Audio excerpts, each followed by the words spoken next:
Bonjour à tous et bienvenue sur la chaîne YouTube de la médiathèque des Avenirs. Samedi 1er octobre a eu lieu la présentation publique des romans de la rentrée littéraire choisis par les bibliothécaires. Vous n'y étiez pas? Alors, petite séance de rattrapage. Pour ceux qui aiment les chiffres, voici quelques données clés. Cette année, 490 romans sont publiés entre la mi-août et la mi-octobre, soit une baisse de 6% par rapport à 2021. Parmi ces 490 romans, 345 sont des titres français, dont 90% de premiers romans. Non, alors là je me suis un petit peu emballée, c'est pas 90% mais bien 90 premiers romans. Ce qui représente une hausse de 21% par rapport à l'année dernière. Et pour finir, 145 romans étrangers sont publiés. Bon allez, les chiffres ça suffit, place à la littérature. Vous ne trouverez pas les 490 romans à la médiathèque. Non. Mais mes deux collègues et moi-même avons bossé dur pour vous présenter une trentaine de romans.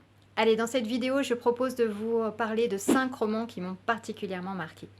Le premier, c'est celui de Claudie Hunzinger, Un chien immatable, paru aux éditions Grasset. Le point de départ de cette histoire est toute simple.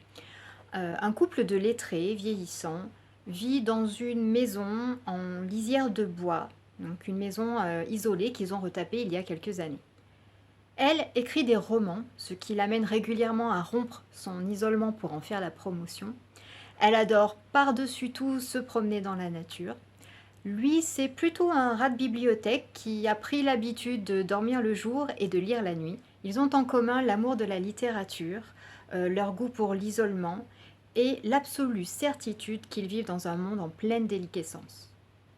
Et voilà qu'un jour se présente à leur porte une petite chienne en piteux état. Ils la recueillent, lui prodiguent les soins dont elle a visiblement manqué, mais cette irruption va chambouler leur quotidien, va alimenter leurs discussions sur le dérèglement du monde, sur la vieillesse, sur notre époque, l'extinction des espèces, tout en convoquant les grands auteurs que sont Joyce, Kafka ou encore Duras.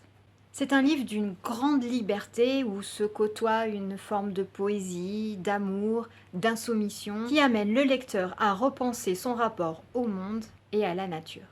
Je poursuis avec le roman de Jared McGuinness, Le Lâche, paru aux éditions Métellier.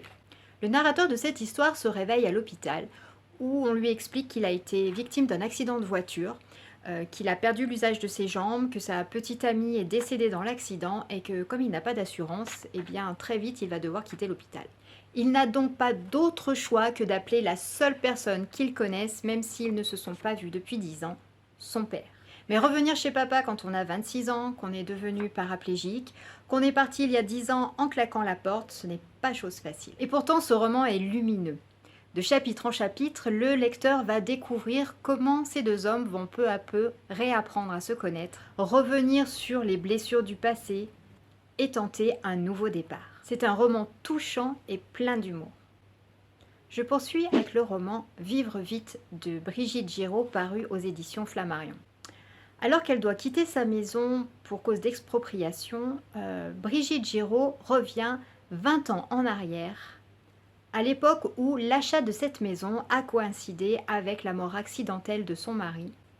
Elle dévoile donc le fil de leur histoire en se demandant « Et si je n'avais pas visité cette maison? Et si mon frère n'était pas parti une semaine en vacances? Et si je n'avais pas modifié la date de mon rendez-vous avec mon éditeur? Et si j'avais appelé mon mari avant 21h30? Et si, et si, et si ?» Ce texte est une reconstitution où l'auteur essaye de mettre du sens sur ce que l'on a un peu trop vite appelé le destin. C'est aussi une magnifique histoire d'amour entre deux personnes qui ont entre 35 et 40 ans. Ils sont jeunes parents. Elle est écrivain, elle est sur le point de faire publier son deuxième roman. Lui est discothécaire pour la ville de Lyon. Il est également journaliste musical où il écrit dans les rubriques pour le journal Le Monde. Le texte est ainsi traversé de références musicales. On y croise Lou Reed, on y croise PJ Harvey, on y croise Dominique A.